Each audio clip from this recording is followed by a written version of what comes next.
স্বাগত জানাচ্ছি বাংলা ভিশনের নিয়মিত আয়োজন পাবলিক পার্লামেন্টে। সাথে আছে তাইমুর রশিদ।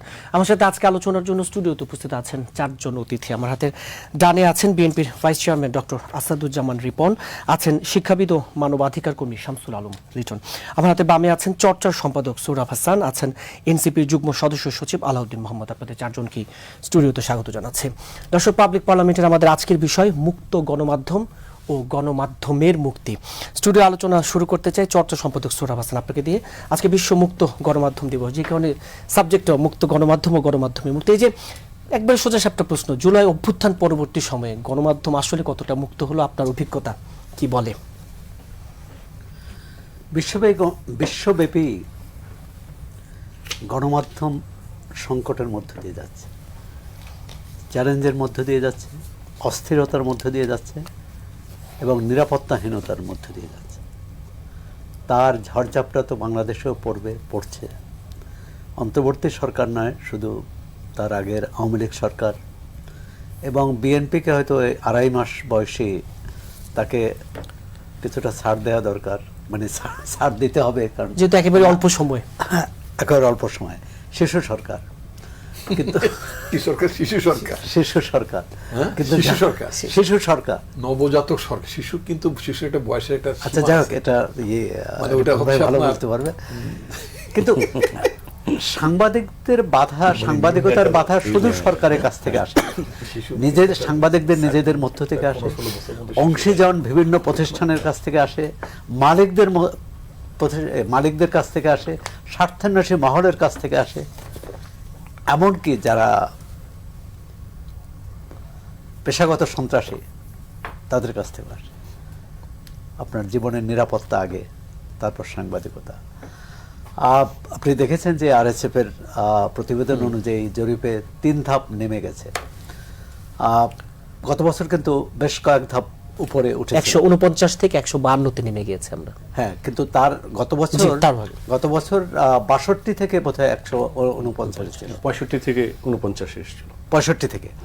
তার মানে 15 ধাপ উল্লম্ফন হয়েছিল, উন্নতি হয়েছিল তার থেকে গত বছর মানে 5 আগস্টের পরে। হ্যাঁ, 24 এবং এটা তো বছর হিসাব করা হয়, ওটা হয়তো 2024-এর হিসাব, এবারেরটা 2025-এর হিসাব। 25-এর গতি প্রকৃতি নিয়ে 26-এর রিপোর্টটা হয়। তা গত বছর একটা বড় ঘটনা ঘটেছে, মব সহিংসতা, সংঘবদ্ধ সহিংসতা, যে দেশের 2টি প্রধান পত্রিকার অফিস পুড়িয়ে দেওয়া হয়েছে। এটি একটি কারণ। আর সার্বিকভাবে অস্থিরতা তো আছে, চাকরির অনিশ্চয়তা, পত্রিকা অফিস বন্ধ হয়ে যাওয়া, টেলিভিশন বন্ধ না হলে পোর্টাল বন্ধ হওয়া, নানা রকম। এখন এটি না সাংবাদিকদের নিরাপত্তাহীনতা। এখানে আরেকজন সম্পাদক আছেন কিন্তু, ডক্টর আসাদুজ্জামান রিপন।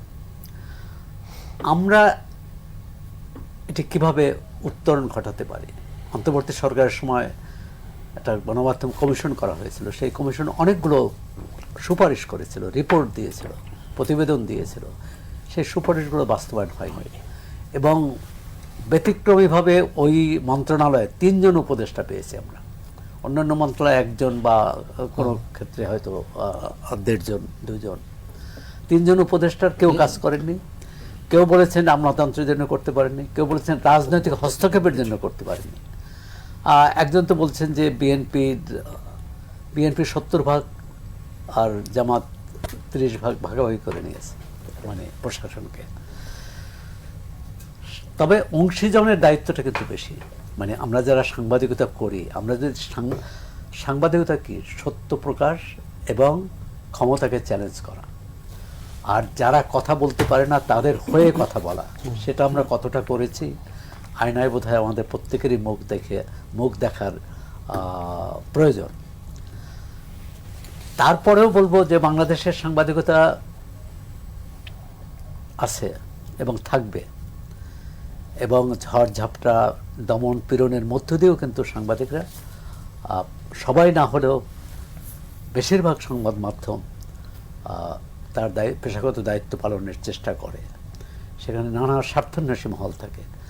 আরেকটি বিষয় যেখানে খুবই স্পর্শকাতর, সংবেদনশীল, সেখানে কথা বলা যায় না, অন্তত আমাদের দেশে, ধর্ম।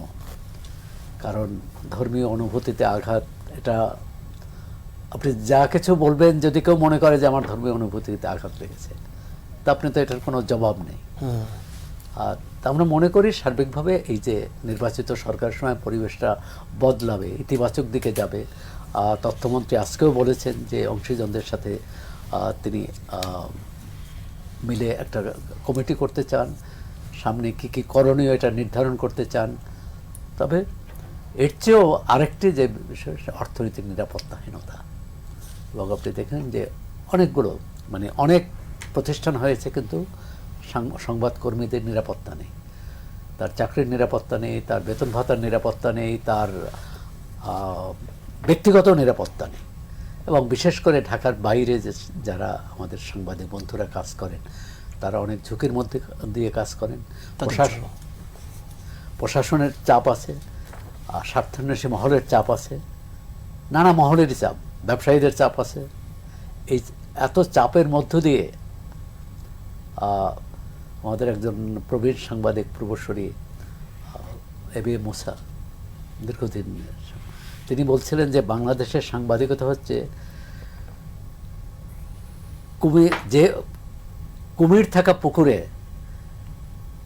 নিজের নিরাপদ এক পার থেকে অন্য পারে নিরাপদে ওঠার চেষ্টা করা।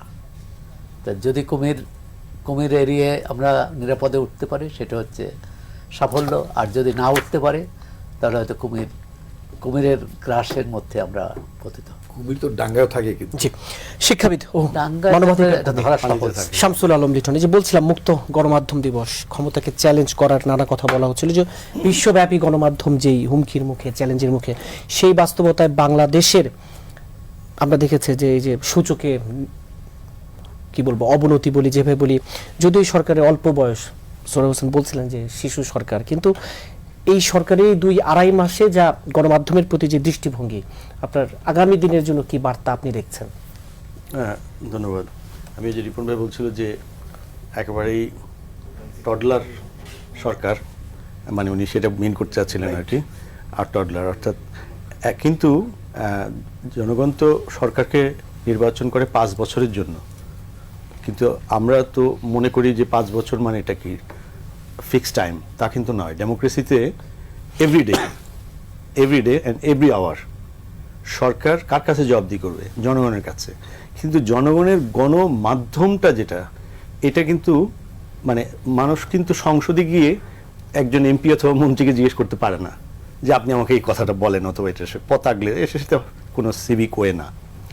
তো সেই জন্যই গণমাধ্যমের ইতিহাসটা এভাবেই এসছে, জাতির যে সদস্য যারা আছে তাদের কথাগুলো বিভিন্ন আকারে তুলে ধরা। আমরা এমন সময় গণমাধ্যমের কথা বলছি যখন গণমাধ্যম নিজেই একটা বড় ধরনের প্রাতিষ্ঠানিক সংকটের মধ্যে আছে, কারণ গণমাধ্যমের মানে একেবারে ট্রান্সফর্ম হয়ে যাচ্ছে, এতটাই ট্রান্সফর্ম হয়ে যাচ্ছে যে যেই ইন্ডিপেন্ডেন্ট ফাইন্যান্সিয়াল সোর্সের উপরে গণমাধ্যমের স্বাধীনতা ডিপেন্ড করে, যদি সরকারের উপর ডিপেন্ড করে, যে দেশের সরকারের উপর যত বেশি ডিপেন্ড করে, সে দেশের গণমাধ্যম তত বেশি নতজানুষ, সে দেশের গণমাধ্যম তত বেশি গণবিরোধী। সুতরাং গণমাধ্যমের যে স্বাধীনতা, গণমাধ্যমের যে এটা কিন্তু শুধু আমাদের দেশ না, আমাদের দেশে তো আমরা সৌরভ ভাই যেটি বলছিলেন, আমাদের সিনিয়র সাংবাদিক, তিনি অত্যন্ত নৈর্ব্যক্তিকভাবে বলছিলেন যে 2024 সালে 165 নম্বর, মানে 180-র মধ্যে 165। দেখুন খারাপের আর কি হতে পারে? ইভেন আমাদের চেয়ে আফগানিস্তান একটু উপরে ছিল, আমাদের চেয়ে আফগানিস্তান একটু ভালো ছিল আর কি। হ্যাঁ, তো তাহলে পরিস্থিতির ভয়াবহতা বোঝা যায় আর কি। হ্যাঁ, ইভেন নর্থ কোরিয়া আমাদের একটার পেছনে ছিল, 66 or 67। তো এখনো যে এই যে 152, তারপরে হলো কি গত 25 এসে একেবারেই 16 ধাপ আমরা অতিক্রম করলাম, সেটি 2025 সালের ইন্ডেক্সে আসলো। কিন্তু সেই সময় যে পত্রিকা পোড়ানোর কথা সৌরভ ভাই বললেন, এবং আরও অনেক ঘটনা ঘটলো মিডিয়ার উপরে, এবং সেই মিডিয়ার বাস্তবতা আমরা জানি রাজনৈতিক কারণ, কিন্তু গণমাধ্যমে যখন ইন্ডেক্স করা হয় তখন কারণকে অ্যানালাইসিস করার কোনো কারণ নাই, কারণ এটা সম্পূর্ণ নৈর্ব্যক্তিকভাবে দেখা হবে। টিআইবির তথ্যমতে 496 জন সাংবাদিক। হ্যাঁ, আর শুধু ঘটনাগুলো নয়, এর মধ্যে আরো অনেক ব্যাপার আছে। এখানে ইন্ডেক্সটা কিন্তু একটু ডিফারেন্ট। ইন্ডেক্সটা হচ্ছে যে একটা দেশে গণমাধ্যমকে স্বাধীনতা ভোগ করার মতো আইনগত সুরক্ষা আছে কিনা সেটা একটা ব্যাপার। দ্বিতীয়ত হচ্ছে যে পলিটিক্যাল গভর্নমেন্টের দৃষ্টিভঙ্গি টু মিডিয়া অ্যান্ড পলিটিক্যাল দৃষ্টিভঙ্গি টু মিডিয়া, কারণ গভর্নমেন্ট মানে তো সবাই তো আর সব পলিটিক্যাল ফোর্স তো আর গভর্নমেন্টে থাকে না। সো আমরা অনেক সময় হ্যাঁ স্বৈরাচারের কথা বলেছি, ফ্যাসিবাদ হয়েছে, এখানে গণমাধ্যম প্যাম্পারিং করেছে। গণমাধ্যম প্যাম্পারিং না করলে কি ফ্যাসিবাদের জন্ম হতো না? প্রায় আমরা স্বৈরাচার বিরোধী আন্দোলনের সময় রাজনৈতিক অনেক নেতাকর্মীকে বলতে শুনতাম যে মিডিয়া যদি আরেকটু স্ট্রংলি লিখতো তাহলে তো মানে হাসিনা এত বড় স্বৈরাচার হয় না। আমি বরাবরই ফ্যাসিবাদ বিরোধী আন্দোলনে মানবাধিকার নিয়ে আন্দোলন করেছি বিলেতে দীর্ঘ সময়, সেই গুম থাকার সময় থেকে। কিন্তু রাজনৈতিক নেতাকর্মীদের অত্যন্ত সম্মানের সঙ্গে ব্যাপারে দ্বিমত করেছি। গণমাধ্যম কখনো কোনো সরকার পতন ঘটিয়ে দেবে আর অন্য একটা সরকার এনে দেবে, এটা তো কোনো গণমাধ্যমের দায়িত্বের মধ্যেও পড়ে না।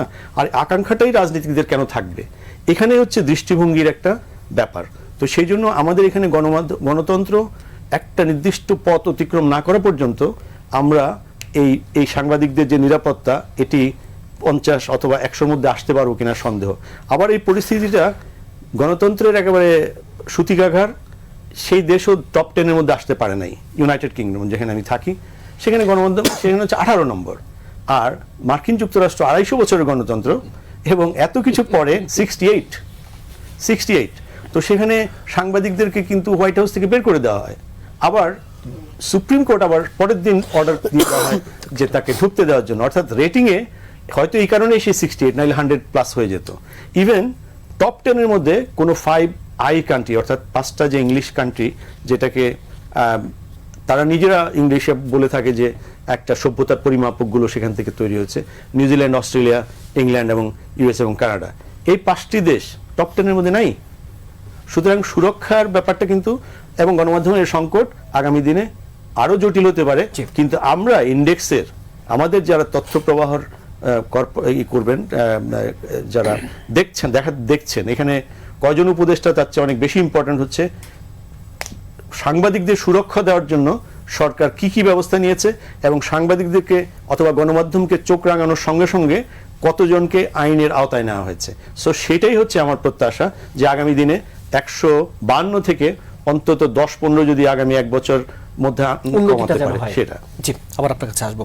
এনসিপি যুগ্ম সদস্য সচিব আলাউদ্দিন মোহাম্মদ, গণমাধ্যম নিয়ন্ত্রণ করবে না সরকার বলছেন তথ্যমন্ত্রী, আর তথ্য উপদেষ্টা বলছেন একটা দুর্দান্ত ভাইব্রেন্ট মিডিয়া আবার তৈরি হবে। এই যে তাদের এইসব মন্তব্যে, তাদের এইসব কি বলবো আশার কথায় আশা রাখা যায় কিনা?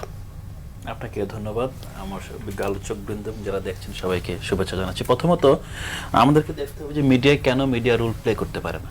এই প্রশ্ন উত্তর দিলে আমরা দেখবো যে আসলে সরকার কিংবা আপনার তথ্য উপদেষ্টা যিনি বলছেন তার হাতে আসলে কিছু নাই, যে তার হাতে এমন কোনো ক্ষমতা নাই যে তিনি চাইলে মিডিয়াকে আপনার যেটা বলছে যে স্বাধীন করতে পারবেন। প্রথমত বাংলাদেশের মিডিয়াগুলো আসলে কাদের দ্বারা পরিচালিত?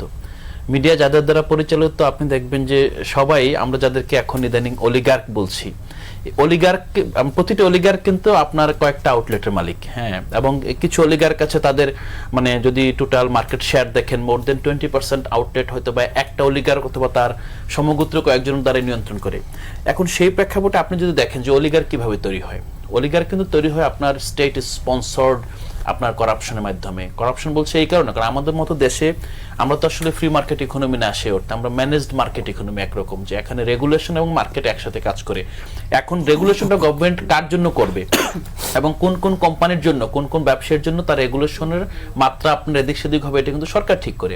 এবং সরকার যদি আপনার কোনো প্রতিষ্ঠানকে গড়ে তুলতে সহযোগিতা করে, যে ঠিক আছে আপনার যেটা আমরা গত 15 বছর দেখেছি ফেসিবাদী আমলে, যে কিছু প্রতিষ্ঠানকে এখানে আপনার তৈরি করা হয়েছে এবং কিছু কিছু প্রতিষ্ঠান দেখা যায় এখানকার আপনার এনার্জি সেক্টর, এখানকার আপনার বিভিন্ন যে কনজিউমার গুডসের সেক্টর এত বড় হয়েছে যে তাদের সম্পদ আসলে দেশে রাখার জায়গা নাই, তারা বিদেশে চলে গিয়েছে। এদেশে নাগরিকত্ব ত্যাগ করে গিয়ে আরেকটা দেশে ব্যবসা না থাকা সত্ত্বেও সেখানে বিলিয়নিয়ার হয়ে গিয়েছে। আমরা কিন্তু প্রশ্ন তুলতে পারি না। এখন তারাও কিন্তু আপনার প্রকারান্তরে এখানে কিছু কিছু মিডিয়া ট্রাস্টি বোর্ডে তাদের নাম দেখা যায়। কারণ আপনি বলেন যে সেই মিডিয়ার যদি স্বাধীনতার কথা বলেন অথবা সে আসলে যখন কথা বলবে তখন কি তার কনফ্লিক্ট অফ ইন্টারেস্টের জায়গায় এড়িয়ে কথা বলতে পারবে? এখন এই জায়গায় যদি আমরা দেখি আমরা দেখবো যে প্রথমত আপনার মানে সরকার যেভাবে ইকোনমিকে নিয়ন্ত্রণ করবে সেখানে সুশাসন আনতেই হবে। আমরা যেটা বলি রোল অফ ল, যেটা আমাদের সংবিধান স্বীকৃত যে আইন সবার জন্য সমান, বিশেষ করে অর্থ খাতে আপনি বলেন, ব্যাংকিং বলেন, বাজার বলেন, আমদানি রপ্তানি বলেন, সব জায়গাতেই আপনি কুইক রেন্টাল দিবেন, কাকে দিবেন আপনি ঠিক করে দিলেন, সেই কোম্পানি পরবর্তীতে অনেক টাকার মালিক হওয়ার পর মিডিয়া খুললো। এখন মিডিয়ার কাজ কি? মিডিয়ার কাজ হলো কোম্পানিকে বাঁচানো। মিডিয়ার কাজ যদি কোম্পানিকে বাঁচানো হয়, এই মিডিয়া তো আপনার কোম্পানিকে বাঁচাতে গিয়ে সরকারকে বাঁচাতে চেষ্টা করবে। সরকার না চাইলেও সরকারের গুণ কীর্তন করবে। সরকার যদি কোথাও মানে অন্যায় করে থাকে, যেটা আসলে সরকার চাইবে যে তুমি আমাকে সমালোচনা করো, মৃদু সমালোচনা করো, এটা আপনার লিমিট ক্রস করার পূর্বেই, কারণ গভর্নমেন্ট তো আসলে একক ব্যক্তি না, গভর্নমেন্ট তো আসলে স্ট্রাকচার। তো স্ট্রাকচারের যখন কোথাও পচন ধরে, গভর্নমেন্টের আপনার টপ টু বটম যদি জানতে পারে যে আমার এখানে প্রবলেম হচ্ছে, সেখানে ইন্টারভেন করতে পারে। কিন্তু আমরা যদি দেখি যে না, মিডিয়া আসলে এই জায়গায় সামহাও, যেহেতু গভর্নমেন্টের দ্বারা তার মালিক আপনার সামহাও পৃষ্ঠপোষকতা পাচ্ছে, সো ওই মালিককে খুশি করতে গিয়ে গভর্নমেন্টকেও খুশি করা, অথবা গভর্নমেন্টের আপনার এই বিভিন্ন সেক্টরের যে বিষয়গুলো আপনার তুলে ধরা উচিত, সেগুলো আপনার সামহাও নির্লিপ্ত থাকে, ইগনোর করে এড়িয়ে যাওয়া, সেই জায়গা থেকে কিন্তু আপনার তথ্যের বিভ্রাট তৈরি হয়। আমরা শুধু এখন তো আমরা অপতথ্য নিয়ে কথা বলছি, কিন্তু আমরা যদি অপতথ্যের কথা বাদও দেই, আমরা যে মিডিয়া অনেক জায়গায় তথ্য ইভেট করে, তথ্য ইভেট করা মানে আপনার মিডিয়ার তো কাজ যেখানে যেটা দেখছে সেটা আপনার সুস্পষ্টভাবে তুলে ধরা। এখন আমরা যদি দেখি যে না, মিডিয়া এখানে 4টা সত্য আছে, কোন সত্যটা উঠে ধরবে, এটা কিন্তু মিডিয়ার চয়েস আছে। ধরেন এখন মিডিয়া এই চয়েসটা কিসে ভিত্তিতে করবে? যদি মনে করে যে এটা আমার সাথে যে ইন্টারেস্ট যেটাতে আছে আমি সেটাতে করব, আমি মনে করি এইটাই আসলে মিডিয়ার তথ্যের আপনার প্রেজেন্টেশনের যে আপনার বড় নৈতিক দায় বলবো অথবা নৈতিক বিভ্রাটটা সেখান থেকে শুরু হয়। তো সেই জায়গায় আমরা যেটা বলতে পারি যে বাংলাদেশি মিডিয়া যথাযথভাবে সৌরভ ভাই বলেছেন, লিটন ভাই তো বিদেশে থাকছেন এবং সেখানেও চর্চা করছেন, মূল জায়গাটা হলো যে এখানে রাষ্ট্রের কাঠামোর আমূল পরিবর্তন না করে, বিশেষ করে কর্পোরেট মিডিয়া যেই কর্পোরেশন দ্বারা পরিচালিত, সেই কর্পোরেশনগুলোর আর্থিক সুশাসন, তারা আসলে গভর্নমেন্টকে কতটুকু ট্যাক্স দিচ্ছে, ভ্যাট দিচ্ছে, তারপর পাশাপাশি তারা গভর্নমেন্টের আসলে কি কি সুবিধা নিচ্ছে, এই জায়গাগুলো যদি আমরা আসলে অর্থ মন্ত্রণালয় বলেন কিংবা গভর্নমেন্ট যদি অ্যাজ এ হোল যদি এগুলো ম্যানেজ করতে না পারে, ঠিকঠাক করতে না পারে, তাহলে এদের দ্বারা পরিচালিত মিডিয়া এবং সেই মিডিয়ার সাংবাদিক এবং সেই মিডিয়া যারা কাজ করছেন তাদের কাছে আপনার মিডিয়ার কি বলবো আসলে প্রপার যে প্রেজেন্টেশন চাওয়া এবং একই সাথে তাদেরকে দিয়ে আপনার সেই মিডিয়া র্যাঙ্কিং অথবা মিডিয়াকে সামনের দিকে মানে এগিয়ে নিয়ে যাওয়ার যে চেষ্টা, আমার মনে হয় চেষ্টা কখনো সফল হবে না। আমাদের গোড়ায় হাত দিতে হবে। গোড়ায় হাত দিতে গেলে আমাদের মিডিয়ার অর্থ ব্যবস্থা অথবা মিডিয়া যে অর্থের দ্বারা পরিচালিত হয় সেই অর্থের দিকে তাকাতে হবে। জি, ডক্টর আসাদুজ্জামান রিপনে যে মিডিয়ার গোড়ায় হাত দেওয়ার কথা বলছেন, এই জায়গায় একটু বলবেন। আর একটু যুক্ত করতে চাই যে মানে বলা হয়েছে ক্ষমতাকে চ্যালেঞ্জ করাই তো আসলে গণমাধ্যমের মূল কাজ। বিএনপি যাত্রা শুরু করলো, শেষ দিন পর্যন্ত যে ক্ষমতাকে চ্যালেঞ্জ করলে বিএনপি সহনশীল আচরণ করবে। সুন্দর সুন্দর কথাগুলো, এটা কি বাস্তব? আমি বহুদিন ধরে বাংলাদেশের, আমি বাংলাদেশ পার্সপেক্টিভে কথা বলবো, বাংলাদেশের পার্সপেক্টিভে আমি এই দেশের যে সংবাদ মাধ্যম, আমি গণমাধ্যম বলি না, এটাকে এখনো বলি না। বাংলাদেশের সংবাদ মাধ্যম গণমাধ্যমে উঠতে পারেনি বহু বছর ধরেই। এটা গণমাধ্যম না, এটা গণমাধ্যম ছিল না। তার আগে আমি বলে দিই যে আলাউদ্দিনের বক্তব্যের সাথে অলমোস্ট কি পুরোটাই আমি একমত। এর বাইরে আমি কিছু বলার চেষ্টা করি, আমি আর ওই বলবো বিকজ আমি তো তার পুরো প্রেজেন্টেশনটা, তার ধারণাটার সাথে আমি একমত। প্রথম হচ্ছে যে বাংলাদেশের সংবাদ মাধ্যমগুলো গণমাধ্যম ছিল না, এটা মতলবী মাধ্যম ছিল, সোজা কথা, স্ট্রেইট।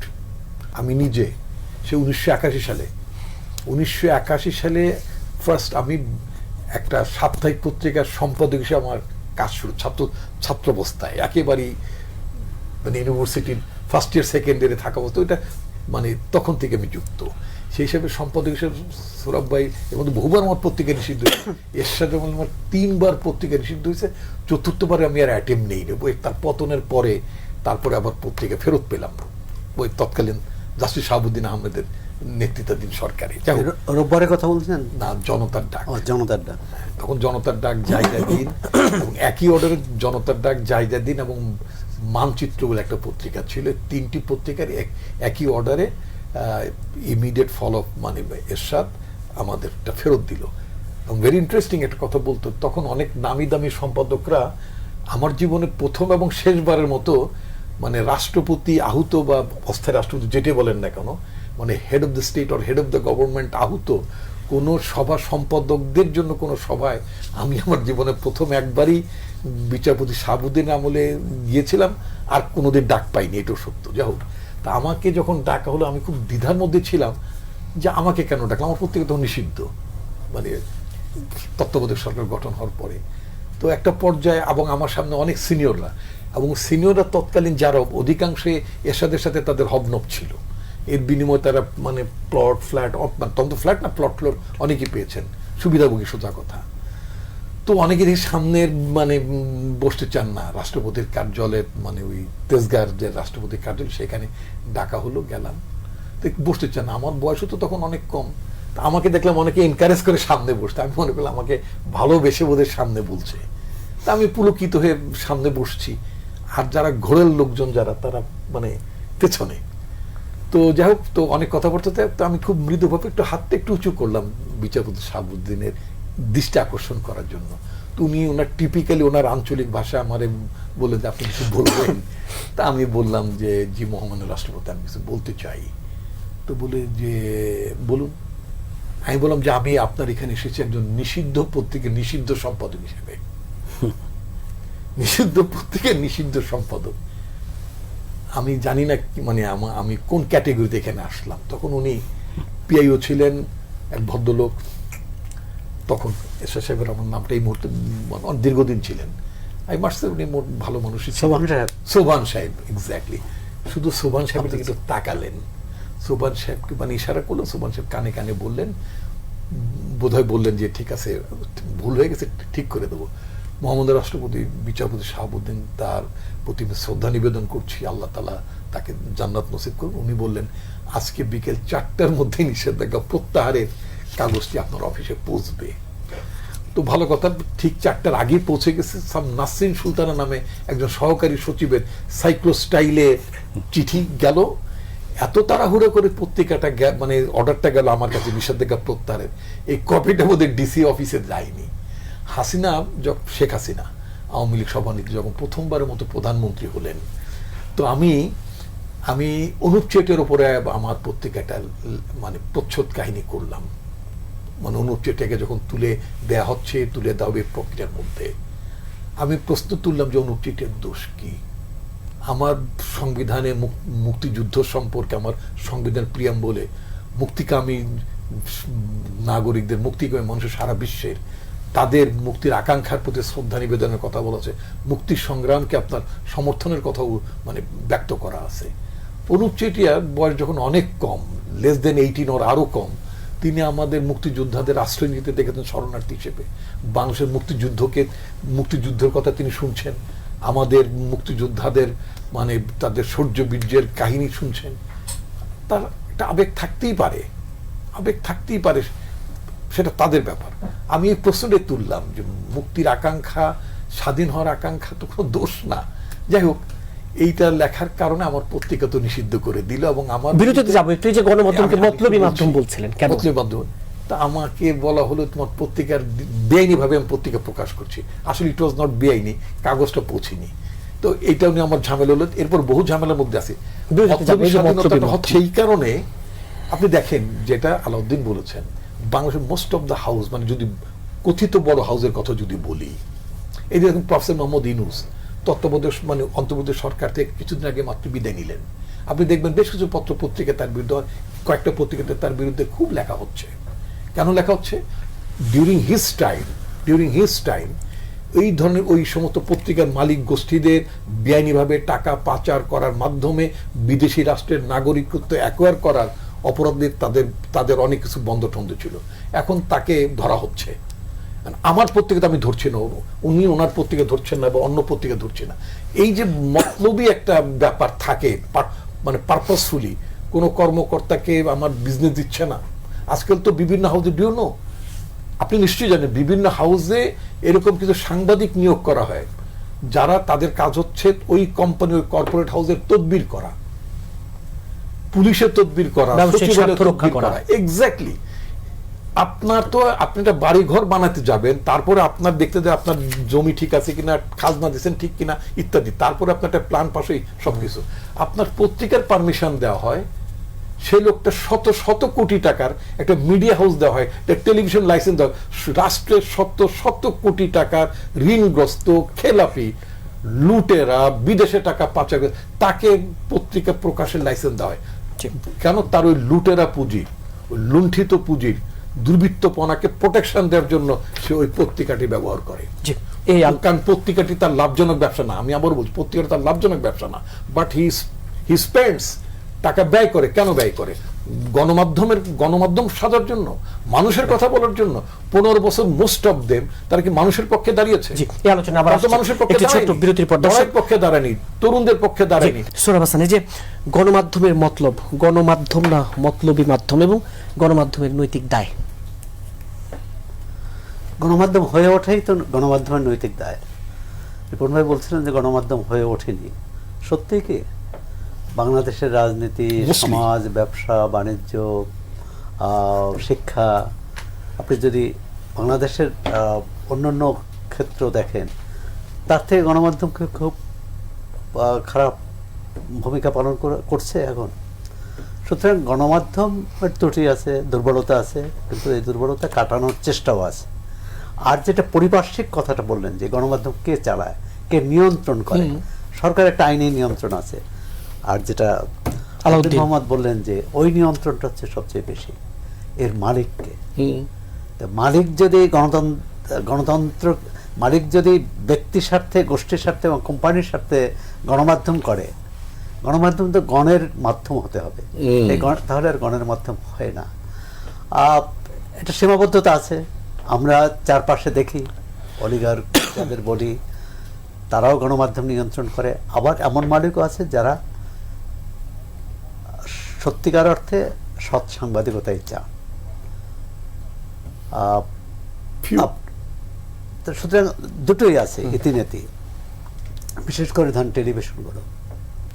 টেলিভিশনের নানা ঝড়ঝাপটার মধ্য দিয়ে, এবং এটা এক এক সময় যখন আওয়ামী লীগ ক্ষমতায়, তার যা আস্থাভাজন তারা সুযোগ সুবিধা পান। বিএনপি যখন ক্ষমতায় তখন তার আস্থাভাজনের সুযোগ সুবিধা পায়। আবার বৈরী হলে লাইসেন্সও বাতিল হয়ে যায়। তো এর মধ্য দিয়ে লড়াইটা যেটা আমরা করেছি, যে অন্তত এরশাদ সরকার থাকা পর্যন্ত তখন কিন্তু সাংবাদিকরা ঐক্যবদ্ধ ছিল, অভিন্ন ইউনিয়ন ছিল। তখন তার বেসরকারি টেলিভিশন ছিল না, সংবাদ মাধ্যম এই কাজটি করতে পেরেছে। এরশাদের যে জরুরি অবস্থা বা কালাকানুন, তার বিরুদ্ধে বাংলাদেশের সমস্ত পত্রিকা 27 নভেম্বর থেকে 90-এর 5 তারিখ পর্যন্ত বাংলাদেশে কোনো পত্রিকা বের হয়নি। মানে এই ভূমিকাটা আমরা পরবর্তীকালে নিতে পারি না, এই ঐক্যটা ধরে রাখতে পারি না। আমি মনে করি যে গণমাধ্যমে ঐক্য না থাকা একটা বড় কারণ। ঐক্য থাকা মানে যে সবাইকে একমত হতে হবে না, কিন্তু পেশার প্রতি দায়বদ্ধতা প্রকাশ করার জন্যে বা নিজেদের শক্তি সঞ্চয় করার জন্য আগে একটি পত্রিকা বন্ধ হলে বা মালিক একজন সাংবাদিককে চাকরিচ্যুত করলে তখন কিন্তু ইউনিয়ন এগিয়ে আসতো যে তার চাকরি পুনর্বহাল না হওয়া পর্যন্ত পত্রিকা বন্ধ থাকবে, অথবা ওই মালিককে ঘেরাও করা হোক, নানা রকমের। এখন আমরা এটা করতে পারি না। তা আমার মনে হয় এখানে স্বার্থের দ্বন্দ্ব আছে, এখানে ব্যক্তি স্বার্থ অগ্রাধিকার পায়। আর সরকার বদলের সঙ্গে সঙ্গে গণমাধ্যম যে বদল, এটি কিন্তু খুব খারাপ প্রবণতা।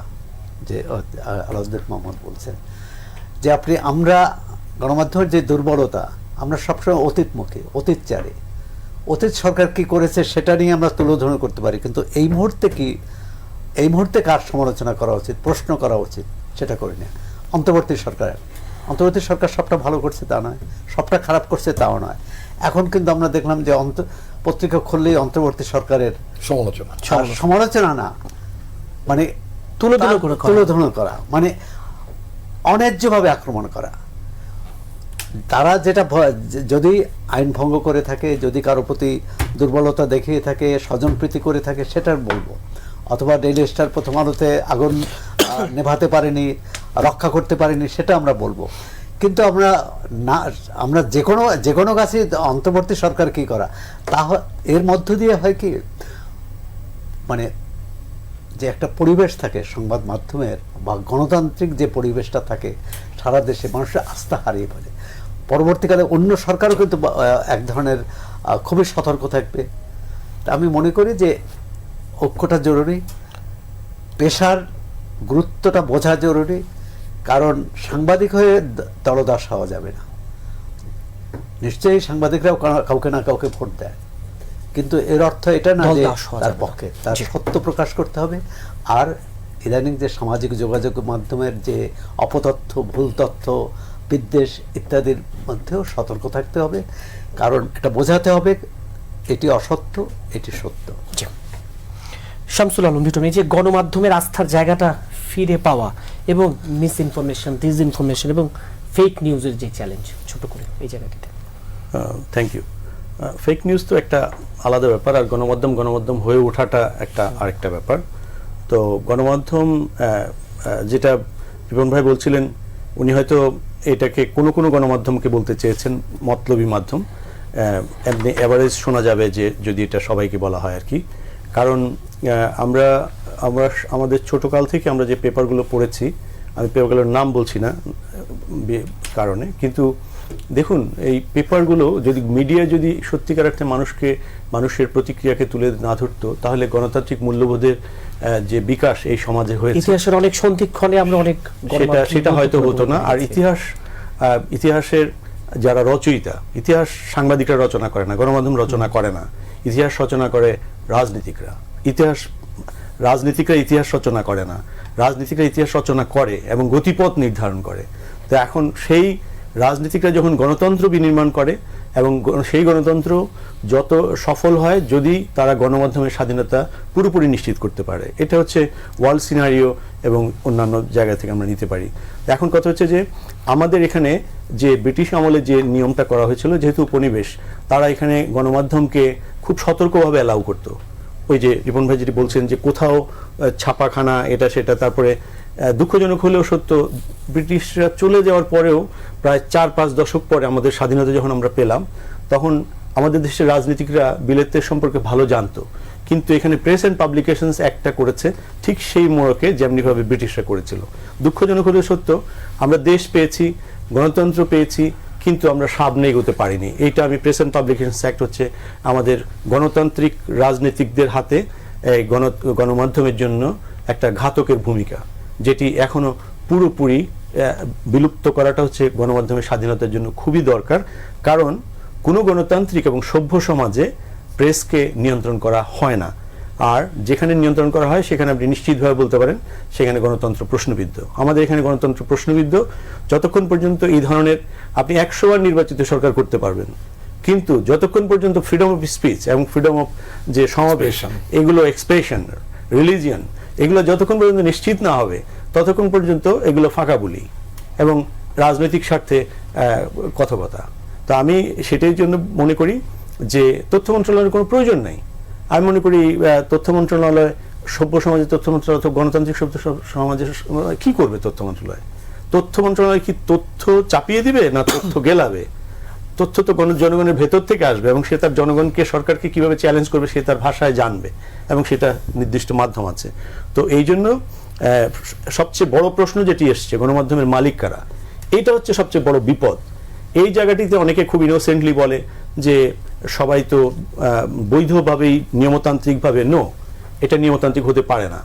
আমি কোনো গ্রুপ খুব খারাপ সমাজে ভূমিকা থাকতে পারে, কিন্তু অথবা খুব ভালো ভূমিকা থাকতে পারে, তারা আঞ্জুমানে মফিজুল ইসলাম খুব বড় বড় ভালো কাজ করে, কিন্তু কথাটা হচ্ছে যে 5টা-7টা মিডিয়া কেন একটি গ্রুপের হাতে থাকবে?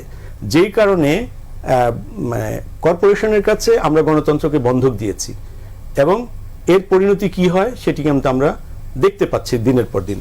এই শিক্ষাটা নিতে হবে।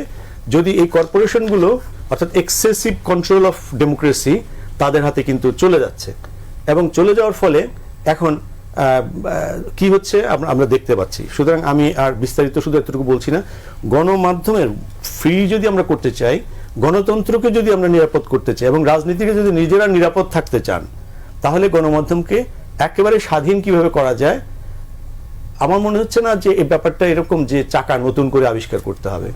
পৃথিবীর বিভিন্ন দেশে গণমাধ্যমের সর্বোচ্চ স্বাধীনতার জন্য যা যা করা হয়, ওয়াই স্ক্যান্ডিনেভিয়ান কান্ট্রিজ টপ 10 এর ভেতরে, তাদের কাছে গিয়ে দেখতে হবে এবং এটা বুঝতে হবে। এবং ওয়াই ইউকে 18 নম্বরে, ওয়াই ইউএসএ 68 নম্বরে, এই ব্যাপারগুলো অ্যানালিসিস করলেই আমার মনে হয় আমাদের যে গণতন্ত্র, এবং সবচেয়ে বেশি উপকৃত হবে কে জানেন? সবচেয়ে বেশি উপকৃত হবে যারা গণতন্ত্রে বিশ্বাস করে, যারা সরকার পরিচালনা করে এবং যারা জনগণের ভালোবাসা নিয়ে দীর্ঘদিন জনগণের যে ভালোবাসার চেয়ারে থাকতে চায়। জি, আলাউদ্দিন মোহাম্মদ, আসলে সরকার কি দিন শেষে গণমাধ্যমের পূর্ণ স্বাধীনতা চায় কিনা? আমি এখানে লিটন ভাইয়ের কথা থেকে ধার করে শুরু করব। আমি এটাই ভাবছিলাম যে আসলে গণমাধ্যম হয়ে উঠলে লাভ কার?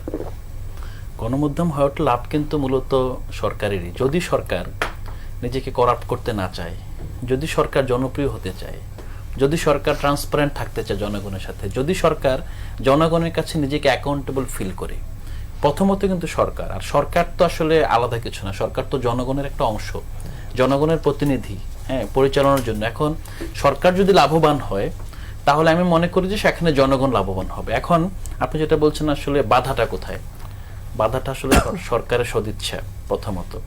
এখন হতে পারে সরকারের সদিচ্ছা যদি বাধা হয় তাহলে সরকারকে চাইলেই পারে, হ্যাঁ, সরকার চাইলেই আজকেই পারবে না, কিন্তু সরকার চাইলেই, যেমন আমরা তো মিডিয়া রিফর্ম কমিশনে যে কথাটা ভাই বললেন, আমরা one corporate house one media এই প্রস্তাবটা কিন্তু এসেছিল, কিন্তু আমরা এখন কিন্তু উল্টো দেখেছি। আমরা এই যেখানে বসে আছি আর পাশেরই একটা মিডিয়া হাউস কিন্তু খুব দ্রুতই আর একটা বড় মিডিয়া হাউসের মধ্যে বিলীন হয়ে যাচ্ছে। হ্যাঁ, এই যে আমরা কিন্তু উল্টো পথে যাত্রা শুরু করছি।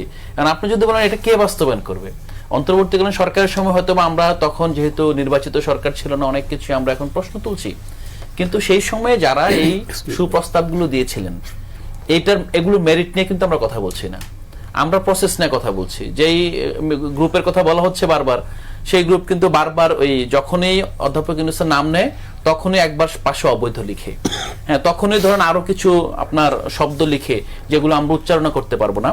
কিন্তু ধরেন আপনি যদি দেখেন যে আমরা এখন পর্যন্ত ইভেন যদি সংস্কারের কথাই বলি, মেরিট নিয়ে কিন্তু কথা ওঠে না, মেরিটটা আলোচনার মধ্যে পড়ে না যে আসলে আমরা কি চেয়েছিলাম, জনগণ কি চেয়েছিল, আপনার সিভিল সোসাইটি থেকে কি এসেছিল, সংস্কারের প্রস্তাবে কি এসেছিল।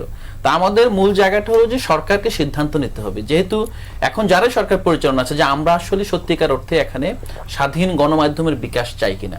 যদি চাই তখন আমি ধীরে ধীরে, রাতারাতি আমি করব এটা জনগণ প্রত্যাশা করেন, এবং এটা সৌরভ ভাই যথাযথই বলেছেন, কিন্তু আবার এখানে আত্মতুষ্টির কোনো উপায় নেই। 180টা দেশের মধ্যে আমি 150-এর ভিতরে ঢুকতে পারবো না, এখন আমার দেশের অন্যান্য সেক্টর খারাপ বলে আমি এই জিনিসটাকে সামহাও স্বাভাবিক ধরে নিব, এটাও কিন্তু আপনার মানে যথাযথ না। কারণ আমরা দেখেছি যে অতীত আপনার গণমাধ্যমের যে পারফরমেন্স আমরা আজকের আলোচনা থেকে উঠে আসলো, এটা কিন্তু ডিটোরিয়েটিং, এটা নিম্নমুখী। এটা কেন নিম্নমুখী হচ্ছে? তবে এখানে একটা ছোট্ট জায়গা আছে যে বিদ্যমান ব্যবস্থার মধ্যে সরকারের সদস্য যদি না থাকে তাহলে কি হতে পারে? তাহলে আমরা ইন্ডিয়ার দিকে তাকাতে পারি।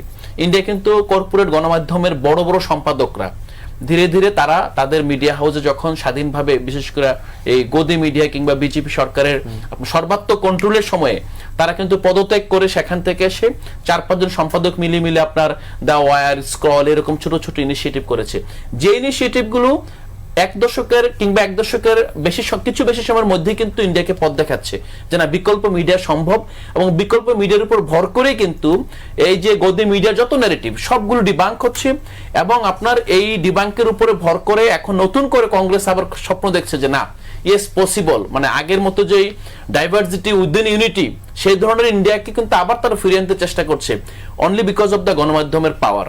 তো বাংলাদেশেও আমরা মনে করি যে যেমন ভাই একটা বড় গণমাধ্যম থেকে শুরু করে নিজের মতো একটা ইনিশিয়েটিভ করেছে, আগামীর দিন কিন্তু আপনার এইটাই, আমরা যেভাবে এখন অর্থনীতিতে যেরকম আপনার বড় প্রোডাকশন হাউসের স্থলে এখন ছোট ছোট মাইক্রো আপনার এসএমই ইউনিটের দিকে যাচ্ছি, এবং এটাকে বেশি ডেমোক্রেটিক মনে করছি বিভিন্ন কারণে, মিডিয়াও কিন্তু এখন এসএমইর দিকে ঝুঁকছে। আপনার আমরা মনে করছি, যেমন আমরা যদি গণঅভ্যুত্থানের দিকে দেখেন, গণঅভ্যুত্থানের সময় মানে আমি একটা মিডিয়া হাউসের আপনার আইডি কার্ড নিয়ে আমি একটা ইয়ার ভিতরে প্রবেশ করছিলাম, সামনে আমাকে ঢুকতে দেয় নাই বিকজ অফ মিডিয়া পরিচয় দিয়েছি। কিন্তু আমি যখন এনএসইউর আইডি কার্ড, আমি সামহাও একটা মাস্টার্স করছিলাম ওখানে, আইডি কার্ড শো করেছি, ওকে আপনি যেতে পারেন। মানে মিডিয়া যখন জনগণ যে আস্থার জায়গাটা যখন ভেঙে যায়, তখন আসলে যত বড় মিডিয়া হোক, যত $বিলিয়ন ইনভেস্টমেন্ট থাকুক, কোনো কিছু কিন্তু আসলে কাজে লাগে না।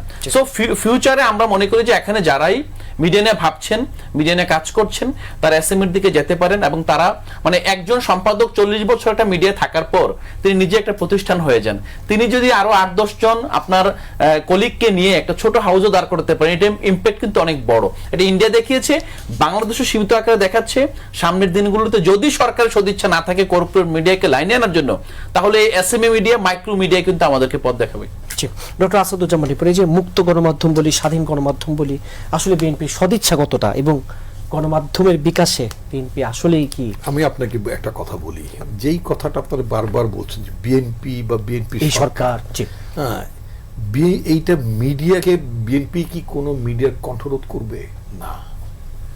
বিএনপি এখন বিটিভি তো মানুষ দেখেই না, রাষ্ট্রের কি আছে, রাষ্ট্রের যে একটা মানে রেডিও আছে সেটাও মানুষ, আমার মনে হয় সেভাবে মানুষ শোনে না। তো সবই তো আপনার মানে প্রাইভেট বা কর্পোরেট মিডিয়া।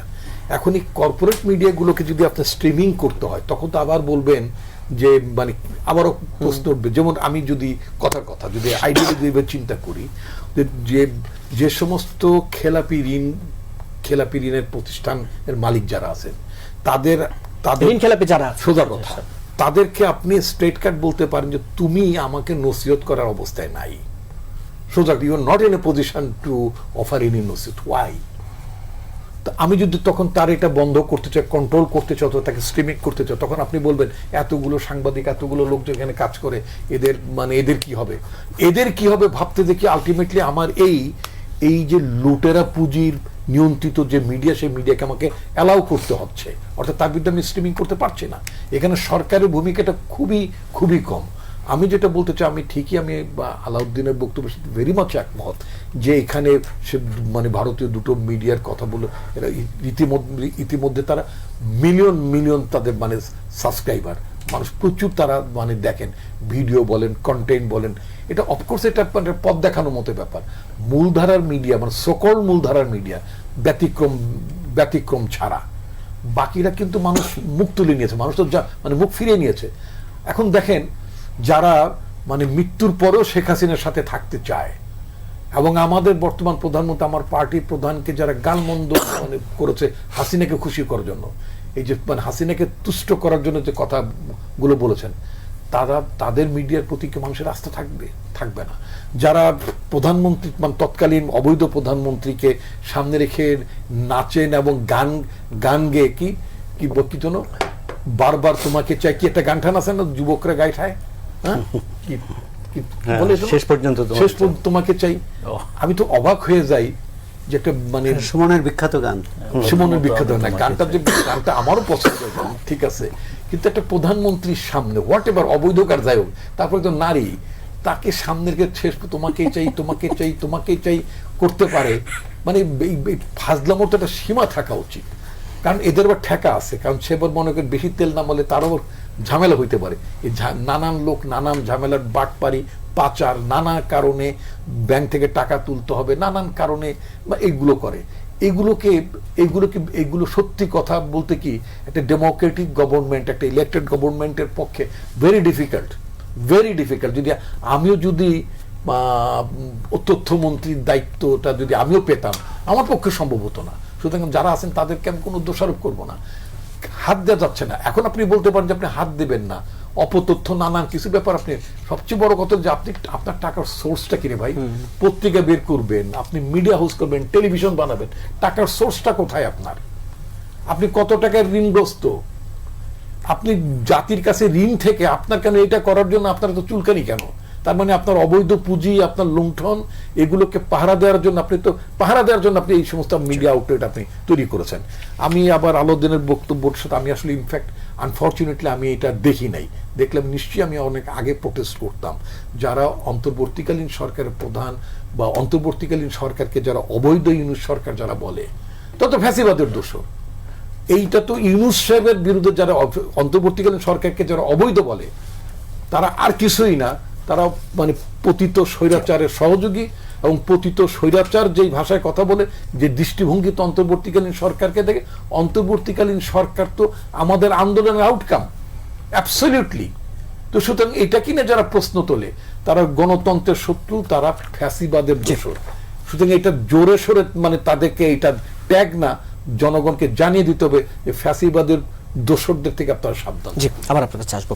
সোহরাব হাসান, গণভোট হয়ে যাওয়ার পর কোনটিতে বিএনপি রাজি, কোনটিতে রাজি নয় তা মুখ্য হতে পারে না। ক্ষমতার বাহানায় বিএনপি সংস্কার করতে চায় না বলেছেন এনসিপির সদস্য সচিব আক্তার হোসেন। এই যে বিএনপি সংস্কার চায় না, বিএনপি প্রতিশ্রুতির বিপরীতে হাঁটছে, এই মন্তব্যগুলো ধারাবাহিকভাবে নিয়মিত আসছে, আপনার কাছে কি মনে হয়?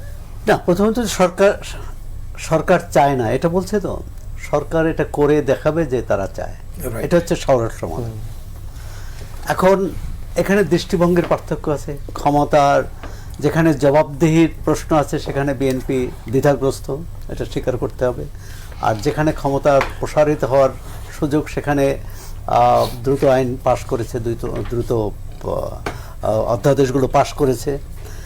এখন গণতন্ত্র হচ্ছে একসঙ্গে চলা, পারস্পরিক আস্থা না থাকলে গণতন্ত্র টিকতে পারে না।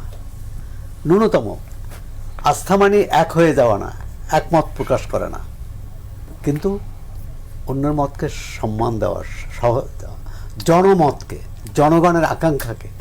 বিরোধী দল বলছে বলেই না, 24শে জুলাইয়ের জনগণের আকাঙ্ক্ষাটা কী ছিল, সেই আকাঙ্ক্ষাটা যদি বিএনপি আজকে ক্ষমতায় থেকে 2/3 সংখ্যাগরিষ্ঠতা পেয়ে সেটা যদি অনুধাবন করতে ব্যর্থ হয় তাহলে কিন্তু আমাদের গণতন্ত্রের জন্য বিপদ, এমনকি শেষ বিচারে বিএনপির জন্য বিপদ। তা আমরা চাই না আবার বিরোধী দল যেভাবে বলছে, বিরোধী দল একদিকে বলছে যে সরকারি দল ক্ষমতার কি বলে জুলাই অভ্যুত্থান বা যে জুলাই সনদ বাস্তবায়ন করতে চান না, তারা স্বৈরাচারের দিকে হাঁটছেন। আবার এই সংসদেই দাবি করা হয় যে এই প্রচলিত আইনকে, প্রচলিত ব্যবস্থাকে কবর দিয়ে ধর্মীয় আইন প্রতিষ্ঠা করতে হবে। তাহলে এখন যে ধর্মীয় আইন প্রতিষ্ঠা করতে হয় তাহলে তো এই সংসদ থাকে না, এই সরকারও থাকে না, কারণ এটা ধর্মের ভিত্তিতে সরকারও হয় না, এই সংসদও হয় না। এখন বিরোধী দলের মধ্যেও কিন্তু সমস্যা আছে, সমস্যা শুধু সরকারের মধ্যে না, আবার যে প্রধান যে বিরোধী দল তাদের চাওয়া পাওয়ার সাথে এনসিপির চাওয়া পাওয়ার মিল আছে, সব ক্ষেত্রে নেই। কারণ আমরা তো দেখলাম যে জাতীয় সংসদে যে মুক্তিযোদ্ধা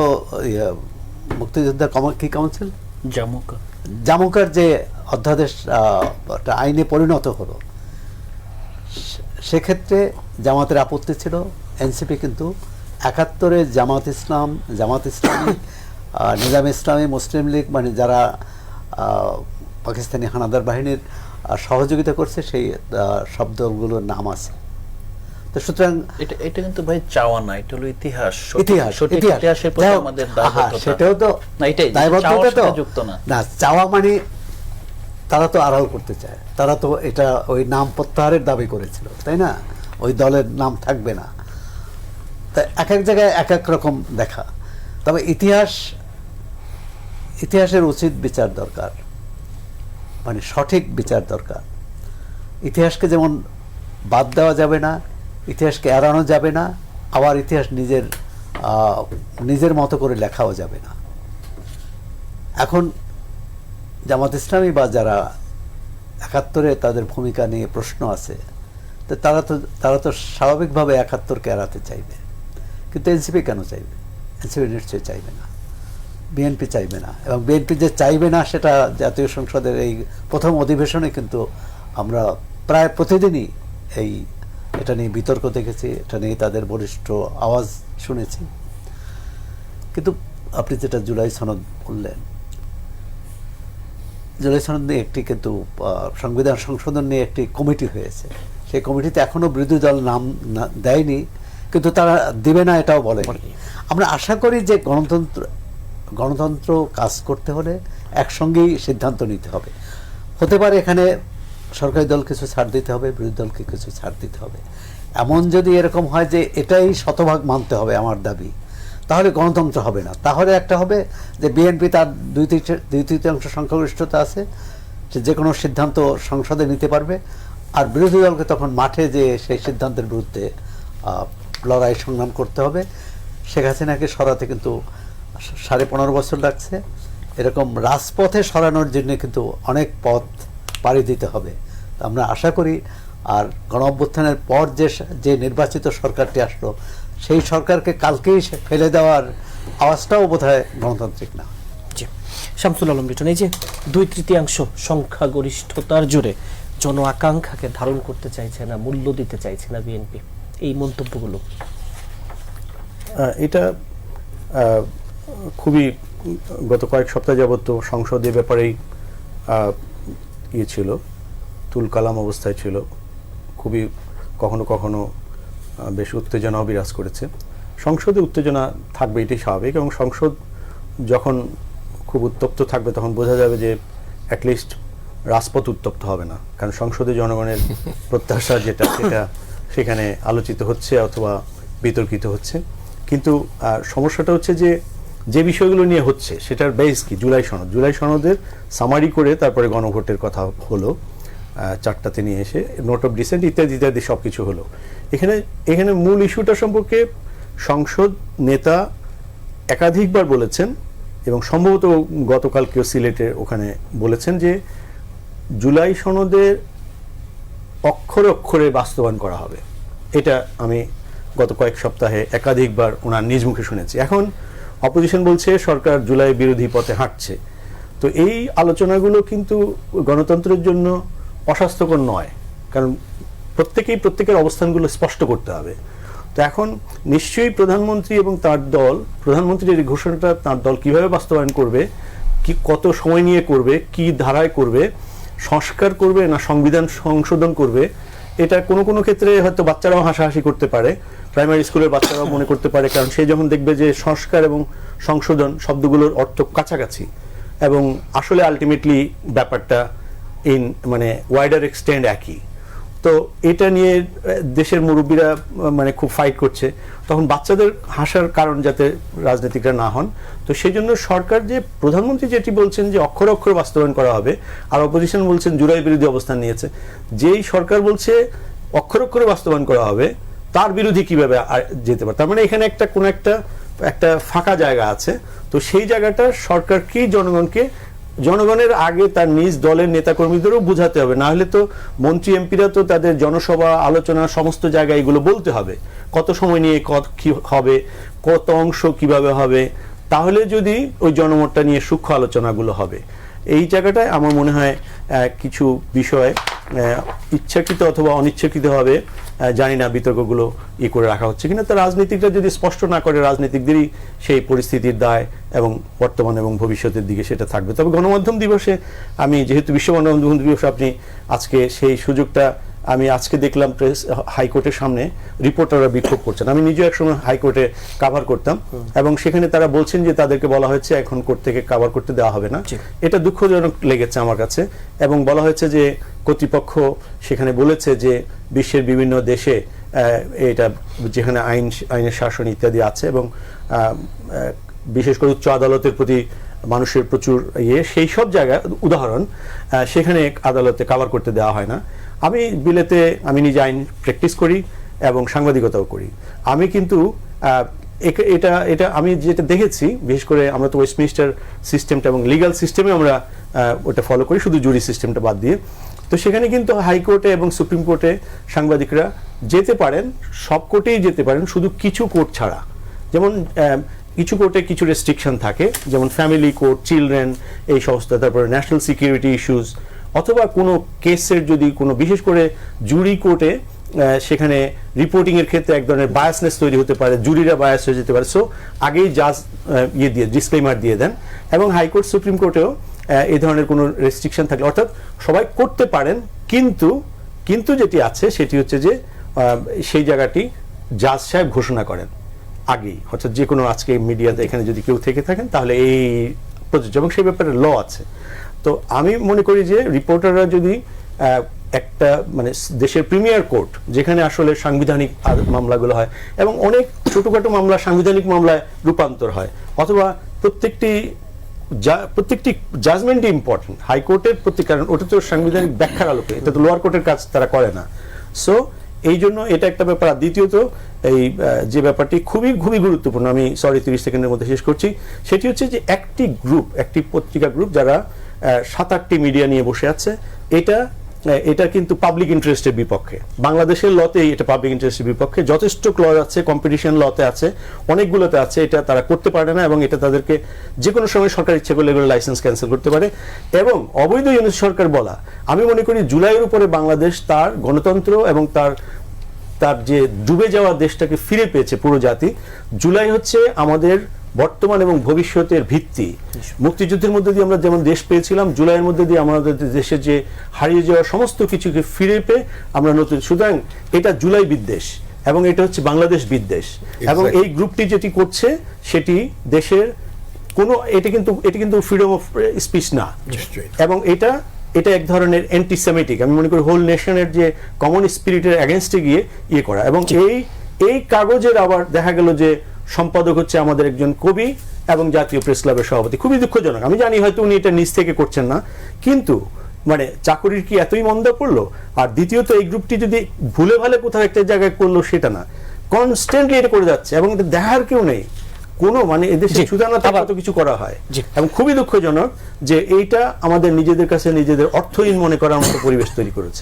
আলাউদ্দিন মোহাম্মদ, যে প্রসঙ্গে ছিলাম, এই যে জুলাই অভ্যুত্থানের পরে যে সরকারের বয়স মাত্র 2.5 মাস, তাদেরকে এই যে এভাবে গণরায়ের বিপক্ষে অবস্থান, এবং শেষমেশ যে কথাটা বলা হচ্ছে যে এখনই রাজপথে নেমে আন্দোলনের হুঁশিয়ারি দেওয়া, এই জায়গাগুলো কতটা যৌক্তিক? প্রথমত আমরা আসলে একটা বড় সংকটে পড়েছি। সংকটটা কি, যেমন সৌরভ ভাইও বললেন যে সরকারের বিরুদ্ধে আসলে এখন কারা লড়বে? সবাই তো আসলে অ্যান্টি ফ্যাসিস্ট কোয়ালিশনের অংশ। আমরা নিশ্চয়ই কেউ আসলে চাই না যে দেশ আগের ধারায় ফিরে যাক, এবং একজন আওয়ামী লীগ হয়ে উঠুক, আরেক দল বিএনপি জামাত হয়ে উঠুক। বিএনপি জামাত হয়ে উঠুক মানে কি, নিপীড়িত হয়ে সেই অবস্থানে চলে যাক। এখন একই সাথে এটা তো সত্য যে আপনার জুলাই ঘোষণাপত্র দেওয়া হয়েছিল, তখন আমরা দেখেছি রাজনৈতিক দলগুলোর মধ্যে বিরল জাতীয় ঐক্য, এবং তারপর যখন আপনার জুলাই সনদে স্বাক্ষর করা হলো, যদিও এনসিপির সম্পর্কে বারবার আসে, এনসিপি শুধুমাত্র আইনি বৈধতা চেয়েছিল। আমরা এখন হাড়ে হাড়ে টের পাচ্ছে, জাতি টের পাচ্ছে যে আইনি বৈধতা ছাড়া এ ধরনের কমিটমেন্ট ফাঁপা বলে এটা 90 মানুষ দেখেছে, 24 অন্তত তাই দেখছে। দ্বিতীয়ত হলো আমরা দেখেছি যে এখানে গুম, খুন, মত প্রকাশের স্বাধীনতা, আয়নাঘর, এরকম হাসিনার অনেক ধরনের আপনার নিপীড়নের বিরুদ্ধে 24-এর গণঅভ্যুত্থানের পর বাংলাদেশে যে আওয়াজ উঠেছিল, তারই প্রেক্ষিতে কিন্তু আপনার অনেকগুলো অধ্যাদেশ হয়েছে, যে অধ্যাদেশগুলো ইমিডিয়েটলি কিছু বাস্তবায়ন করা হয়েছে, এবং বেশিরভাগই আপনার ওই সময় থেকে কাজ শুরু হয়েছে। এগুলোর মধ্যে জনস্বার্থ সংশ্লিষ্ট যে জায়গাগুলো, যেগুলো সত্যিকার অর্থেই আমাদের গণতন্ত্রের পথ প্রশস্ত করতে পারত, আমাদের গণতান্ত্রিক সংস্কৃতিকে উন্নত করতে পারত, আমরা কিন্তু সেই দিকগুলো এবং সেই ডাইমেনশনগুলো কিন্তু শুরুতে আমরা বাদ দিয়ে দিয়েছি। এবং সবচেয়ে বড় যেটা আপনারা নিশ্চয়ই আজকে গণমাধ্যমের সাথে মিলিয়ে যদি দেখেন, আমরা গুম প্রতিরোধ অধ্যাদেশ যেটা ছিল ধরেন, তো এটা কিন্তু সামহাও ল্যাপস করা হয়েছে, যদিও তারা বলছে যে আগামী তার নিয়ে আসবে। বাট এই যে ধরেন এই মুহূর্তে কিন্তু আপনি যদি মানবাধিকার কমিশনের সবাই পদত্যাগ করেছে একসাথে, এবং তাদের একটা জায়গা ছিল, এখন ভ্যাকুয়াম তৈরি হয়েছে। এখন এই ভ্যাকুয়ামটা কবে গভর্নমেন্ট সারানোর সময় পাবে কিনা, এবং এই সময়ের ভিতরে, এই সংকটের ভিতরে অন্য কেউ ঢুকে পড়বে কিনা, অনেকগুলো এখানে কোশ্চেন কিন্তু অমীমাংসিত। সবচেয়ে বড় যে জায়গাটা, আমরা গত পরশু সংসদের প্রথম অধিবেশনের শেষ বক্তব্যে সালাউদ্দিন আহমেদ যেই কথা জাতির সামনে স্পষ্ট করলেন, তারপর তো আসলে আমাদেরকে শঙ্কিত হতে হয়। আমরা যেটা কখনোই আমরা মুখে উচ্চারণ করি নাই, আমরা সবসময় বিএনপিকে বেনিফিট অফ ডাউট দিয়ে গেছি। আমরা বারবার কিন্তু সেই জায়গাটা আমরা যে হয়তোবা তাদের সেই ইচ্ছা আছে, তাদের মতো করে তারা করবেন, কিন্তু তিনি যেটা বললেন এটা তো জাতির সামনে একটা টেস্টিমনি হয়ে গেল যে তারা অভিনয় করেছেন 9 মাস ঐকমত্য কমিশনে কেবলমাত্র নির্বাচন আদায়ের জন্য। যদি এটাই হয়ে থাকে, পৃথিবীর কোনো দেশেই কোনো সংসদে দাঁড়িয়ে কেউ যখন কোনো রাজনৈতিক দলের অবস্থানকে এইভাবে দ্বিচারিতাপূর্ণ একটা অবস্থানকে স্বীকার করে নেয়, আমার মনে হয় এই জায়গায় আমরা কোনোভাবে, আপনি যেটা বলছেন 2.5 মাস না, এটা যদি 2.5 দিনও হয়, আপনি অন্তর্বর্তীকালীন সরকারের সময় সবচেয়ে গুরুত্বপূর্ণ, যদি অন্তর্বর্তীকালীন সরকার তো অনেক কাজ করেছে, সব কাজ তো মানে প্রতিদিনের তো অনেক কাজ আমরা করি, সব কাজ তো উল্লেখযোগ্য না, এই সময় একটা উল্লেখযোগ্য কাজ হয়েছে, ঐকমত্য কমিশন হয়েছে বাংলাদেশে প্রথমবারের মতো। এবং আমরা যেটা তিউনিসে দেখেছিলাম, ওরা সংবিধান রচনা করতে গিয়ে এখানে কুশলীরা নোবেল পুরস্কারও পেয়েছিল। পরবর্তীতে কি হচ্ছে সেটা ভিন্ন বিষয়, কিন্তু আমরা তো উপমহাদেশে একটা বিরল দৃষ্টান্ত স্থাপন করার দ্বারপ্রান্তে চলে এসেছিলাম। এখন আমরা যদি এই সংস্কারের দাবি এবং গণভোটে, যে গণভোট স্বাভাবিকভাবে বহুল চর্চিত, বাট বলতে তো হবে, না বলে তো উপায় নেই, গণভোটের রায়কে আপনি সামহাও একপাশ করে দিয়েছেন তো, এবং এই গণভোটের জন্য তো আপনি ভোট চেয়েছেন। এই দ্বিচারিতা জায়গাকে আমি 2.5 বছর পরে বলবো, নাকি এই টেনুর শেষ হওয়ার পরে বলবো, এটা তো আমি ইনস্ট্যান্ট বলতে হবে। এবং এখানে অনেকগুলো জায়গা আছে, যেমন আমরা যদি জুলাই সনদের যে স্বাক্ষরিত সনদ 180 দিনের ভিতরে যদি আপনার, যেমন আমরা তো একটা গ্রুপ কিন্তু এখানে ইভেন যদি কোরামও বলেন আপনার 60 জনের বেশি মানুষ কিন্তু ইতিমধ্যে শপথ নিয়েছে সংস্কার পরিষদের। তো আমি সেই তর্কে না যাই, আমি রাষ্ট্র তো আসলে রাষ্ট্র একটা জটিলতার মধ্যে পড়ুক, আইনে জটিল, সেটাও চাই না। আমার মূল জায়গাটা হলো যে বিএনপির কথা বলেন, ইয়েস ইটস ট্রু, বিএনপির প্রতি আমি সহমর্মী, বিএনপিকে আমি চাই যে তাদের শুভাকাঙ্ক্ষী, তারা সুন্দরভাবে দেশ পরিচালনা করতে চাই, 5 বছর পুরো করে একটা সুন্দর নির্বাচনের দিকে দেশ কিনে, সেটাও চাই। বাট এই মুহূর্তে যেটা জাতির সামনে যে প্রতারণার উজ্জ্বল দৃষ্টান্ত সংসদে স্বীকার করে নেওয়ার পরও যদি আমি বলি যে না তারা আসলে প্রতারণা করে নাই, তারা করছে না, তারা তাদের মতো করে অনেক ভালো কিছু নিয়ে আসবে, সেটা আমি আমার বিবেক আমার চিন্তার উপর কিন্তু আমি অবিচার করব, সেটা আমি করতে পারি না। এবং আমি কার্যত বিশ্বাস করি বিএনপিকে যেই পথ বিএনপি ধরেছে সেই পথ শেখ হাসিনার চেয়েও খারাপ পথ। শেখ হাসিনা 14 নির্বাচনের আগেও কনফিউজ ছিল যে নির্বাচনের পরে আবার নির্বাচন দিতে হবে কিনা 96-তে, কিন্তু আমরা এখন যেটা দেখছি এটা আসলে ব্যাপারটা তো দেখেন। আমি লাস্টলি যেটা বলবো, রিপন ভাই আছেন, আমরা যখন একটা আপনার জাহাজ ছাড়ি ধরেন, নাবিকের কাছে কিংবা আপনার ক্যাপ্টেনের কাছে কিন্তু পুরো জাহাজের কন্ট্রোল সবসময় থাকে না। আপনি যদি আগে ভাগে ঠিকঠাক করে ডেস্টিনেশন ঠিক না করতে পারেন, আপনি যদি মনে করেন যে ঠিক আছে আমি মাঝপথে ঠিক করব, এটা তো বিপত্তি ঘটতে পারে। তারেক রহমান অনেক সুন্দরভাবে দেশ পরিচালনা করার জন্য কি ডেস্টিনেশন বেছে নিয়েছেন সেটা যদি উনি এখনো ঠিক না করতে পারে, এটা তো ওনাকে ভুল বন্দরেও পৌঁছাতে পারে, সেই আশঙ্কা থাকার কারণে। এবং সেই জাহাজে কিন্তু শুধু ওনার দলের লোকেরা না, আমরা তো আছি, আমরা তো ডুবতে চাই না, আমরাও সঠিক গন্তব্যে যেতে চাই। সেই গন্তব্যে বিএনপি পৌঁছাক, এবং বিএনপি যা হয়েছে হয়েছে, এই এখনো সময় আছে, যেহেতু 180 দিনের ভিতরে আপনার আরো অনেক কিছু করার আছে, আর পরেও করার আছে।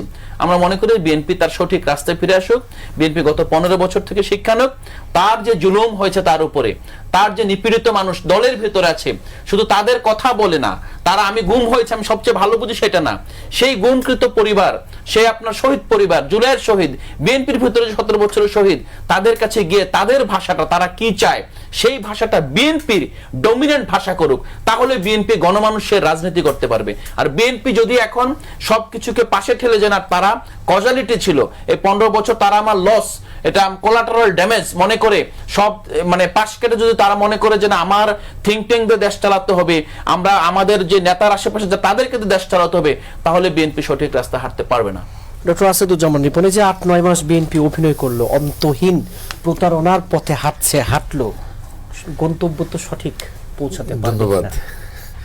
আমি আলাউদ্দিনের কথা খুব মনোযোগ দিয়ে শুনছিলাম। আমি তাকে মানে তার শেষের কথাটাতে আমি তাকে নিশ্চিত করতে চাই যে জাহাজে তারা উঠেছেন, যে জাহাজে আমরা আছি বা যে জাহাজ চালানোর দায়িত্ব আমরা নিয়েছি, আমরা নিশ্চিত করে তাদেরকে নিশ্চয়তা দিতে চাই তাদেরকে সঠিক বন্দরেই আমাদের ক্যাপ্টেন, আমাদের প্রধানমন্ত্রী, সংসদ নেতা, তিনি সঠিক বন্দরেই পৌঁছাবেন। তাদের এই ব্যাপারে কোনো বিভ্রান্ত হওয়ার কোনো সুযোগ থাকবে না, আতঙ্কিত হওয়ার কোনো কারণ নেই। এটা সত্য যে আপনার এই যে প্রতারণা শব্দটি উনি বললেন, আবার এটা মানে একইভাবে অন্তহীন প্রতারণার কথা আমাদের স্বরাষ্ট্রমন্ত্রী সংসদে বলেছেন।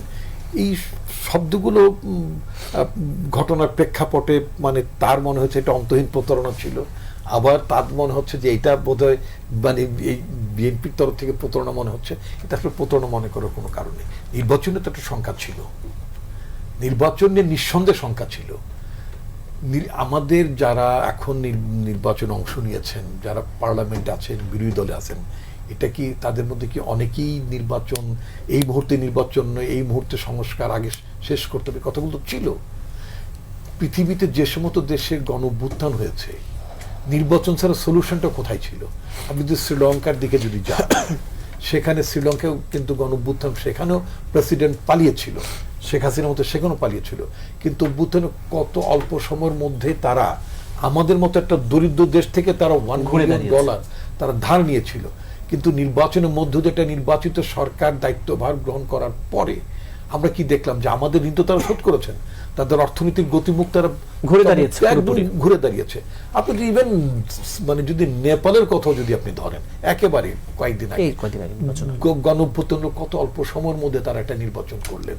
আমি যদি বলি যে আমাদের ছাত্র বন্ধুরা অনেকেই প্রেসিডেন্টের, আমি পার্সোনালি বর্তমান যিনি প্রেসিডেন্ট আছেন, আমি তার ভীষণ সমালোচনা করি, বিভিন্ন অনুষ্ঠানে করেছেন। এখন ধরুন যদি নির্বাচনের আগে আপনি প্রেসিডেন্টকে পদত্যাগ করাবেন, প্রেসিডেন্টকে অপসারণ করাবেন, আপনি তো এই প্রেসিডেন্টের কাছে শপথ নিয়েছিলেন আপনারা অনেকেই, এবং সে প্রেসিডেন্টকে যখন আপনি অস্বীকার করবেন তার ইমপিচ করার জন্য একটা পদ্ধতি প্রক্রিয়া সংবিধানের মধ্যে উল্লেখ করা ছিল, আপনার সংশোধিত ছিল না। কারা ইমপিচ করার নোটিশটা কারা আনবেন, এই সমস্ত এই আইনি বিষয়গুলো তো ছিল।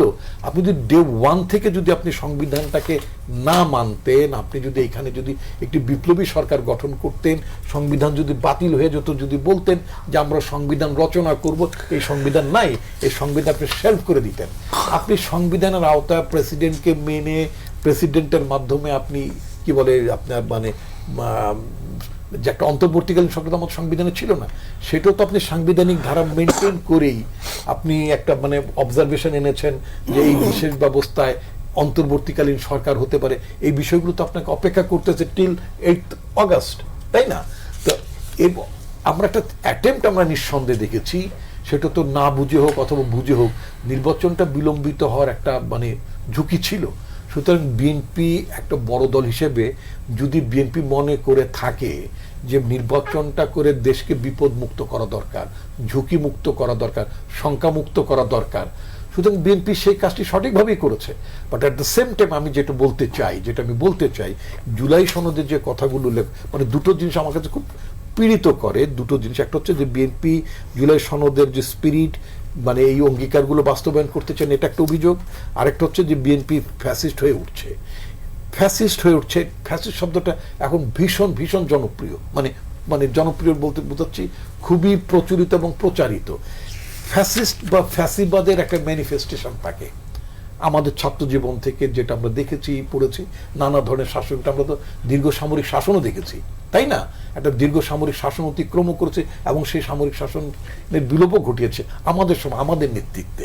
এখন ফ্যাসিবাদের যে ম্যানিফেস্টেশনটা, গুম বলেন, খুন বলেন, আয়নাঘর বলেন, পত্রিকা বন্ধ করা, আমি বলছি যে আমার পত্রিকা বন্ধ করা, নানান জুলুম, বাড়ি ঘরে থাকতে না দেওয়া, ব্যবসা বাণিজ্য শাটডাউন করা, ইত্যাদি ইত্যাদি অনেক কিছু।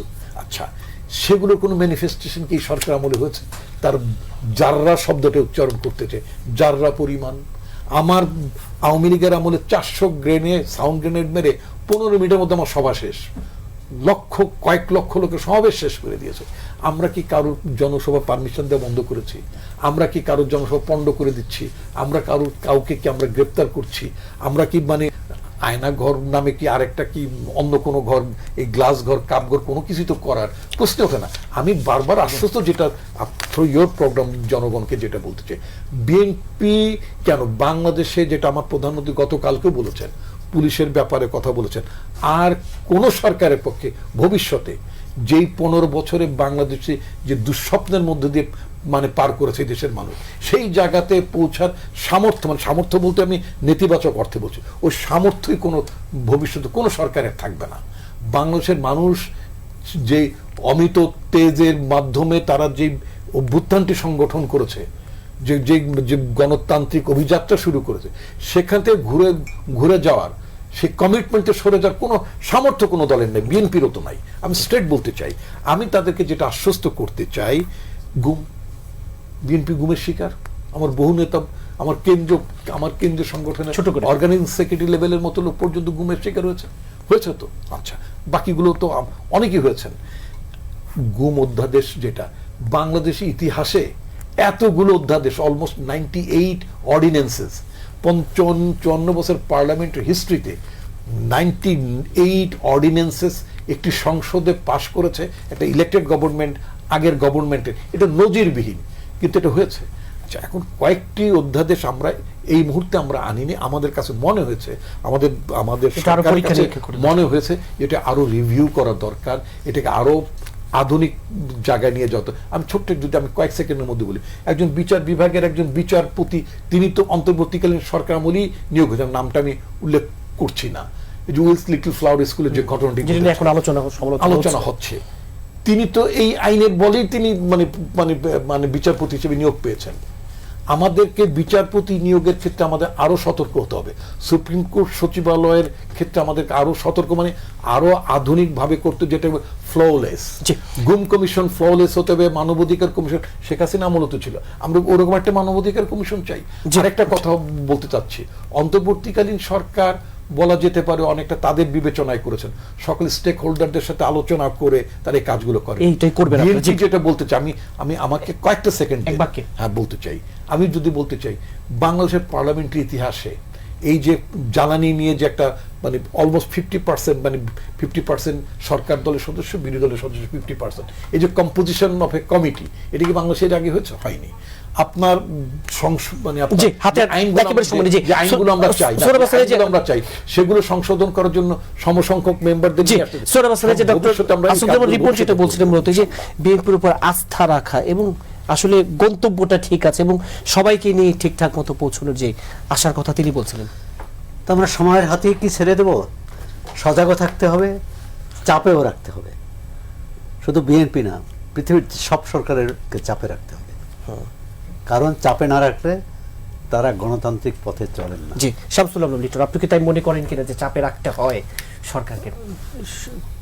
চাপের চেয়ে সবচেয়ে বড় কথা হচ্ছে অ্যাওয়ার্ড থাকা। আর একটা জিনিস হচ্ছে যে গণমাধ্যম দিবসে গণমাধ্যম যদি তার দায়িত্ব পালন করে, এবং প্রত্যেকেই আজকাল যেহেতু গণমাধ্যম হাতে থাকে, ভূমিকা পালন করে, সরকারকে চ্যালেঞ্জ করতে পারে, এবং রাজনৈতিক পরিবেশ যে আমরা যেটা দেখছি সেটি হচ্ছে যে ভয়াবহ রকমের ফেক স্টোরি এবং সমাজ অস্থিরতা তৈরি, রাজনৈতিক নেতৃবৃন্দের পরিবারের চরিত্র হনন, এই যে ব্যাপারগুলো, এগুলো ভয়াবহ, এগুলো কিন্তু এই ব্যাপারে সতর্ক পরিস্থিতিকে থাকা। অবনতি করে এবং গণমাধ্যম এবং সমাজের সুস্থতা ফেরত আনতে হলে আর গণতন্ত্রকে বিকাশ করতে হলে সেটা অনিবার্য। সম্ভবত রাজনীতিকদের উপরে সমাজের ভেতরে কিন্তু এক ধরনের নেতিবাচক প্রবণতা তৈরি হচ্ছে গণমাধ্যমকে মিসহ্যান্ডেল করার কারণে। জি, আলাউদ্দিন মোহাম্মদ, এই যে আপনি যে গন্তব্যের কথা বলছিলেন, ডক্টর আসাদুজ্জামান রিপন আশ্বস্ত করছিলেন যে আপনাদেরকে নিয়ে, সবাইকে নিয়ে গন্তব্যটি মানে ঠিকঠাক মতোই এই তৈরি পৌঁছাবে, তা আশ্বস্ত হলেন কিনা? না, প্রথমত আমার কাছে যেটা গুরুত্বপূর্ণ মনে হয়, আমরা আমাদের জীবনে একটা বড় ঐক্য দেখেছি, ফ্যাসিবাদ বিরোধী জাতীয় ঐক্য। আমরা যখন রাজপথে ছিলাম, এই চেতনাটা আমাদের মধ্যে রাখতে হবে এবং ভবিষ্যতে যখন আমরা সরকারকে সমালোচনা করব এবং সরকারকে চাপে রাখব এবং যে কোনো সরকারকে, হ্যাঁ, গণতান্ত্রিক মূল্যবোধের বাইরে যখন কাজ করবে তখন থামিয়ে দিব, তখন আমাদের এই চিন্তাটা মাথায় রাখতে হবে যে আমরা একসাথে ছিলাম, একসাথে আমরা দেশকে মুক্ত করেছি একটা ভয়ালো আপনার স্বৈরতন্ত্র থেকে। আমরা ভবিষ্যতে একসাথে থাকলে, একসাথে থাকার পর সংসদের বাইরে এই ঐক্যটা অটুট থাকবে কিনা? না, আমার তো এটা আকাঙ্ক্ষার জায়গা। এটা থাকলে তখন আমার মনে হয় সব বাধাই ডিঙ্গানো সম্ভব। জি, ডক্টর আসাদুজ্জামান রিপন, এই যে আমি শুধু মানে চাপে একটি- রাখার একটি কথা ব্যাপার, বলা। নিশ্চয়ই that is the essence of democracy, why not? চাপে রাখা, নিশ্চয়ই নজরদারিতে হ্যাঁ, রাখা, থাকবে। জবাবদিহিতার মধ্যে Yes, রাখা। থাকতেই হবে, রাখতেই হবে। কিন্তু আমি একটি কথা বলতে চাই, আমি যদি আমাদের সংসদ নেতার বক্তব্যকে আমি শেষ করব, উনি বলেছেন আমরা কেউ কাউকে মানে ব্যর্থ করার চেষ্টা করব না। সরকার যদি অপোজিশনকে যদি বলে অপোজিশন ব্যর্থ হয়ে যাক, অথবা অপোজিশন যদি সরকার ব্যর্থ হয়ে যায়, তাতে তিনি বলেছিলেন এই সংসদ যেন ব্যর্থ না হয়, রাইট, পুরো সবাইকে নিয়ে। শুধু যদি আমরা সবাইকে নিয়ে চলবো, আমরা কাউকেই ব্যর্থ হতে দিতে চাই না, নিজেরও ব্যর্থ হব না, আমরা সবাইকে নিয়ে এগুবো। এবং আমরা যে জুলাইয়ের যে স্পিরিট, যেটা যেই কারণে মানুষ এত জীবন দিচ্ছে, এত ত্যাগ স্বীকার করেছে এবং একটা- প্রত্যাশাটাও এত বেশি। Yes, সেটা আমরা বাস্তবায়ন করার জন্য আমাদেরকে অবশ্যই সবাইকে নিয়ে আমরা একসাথে কাজ জি, আপনাদের চারজনকে আজকে স্টুডিওতে সময় দেওয়ার জন্য ধন্যবাদ। দর্শক, পাবলিক পার্লামেন্ট আজ এ পর্যন্তই, আগামীকাল আবারও দেখা হবে। সে পর্যন্ত ভালো থাকুন, সুস্থ থাকুন।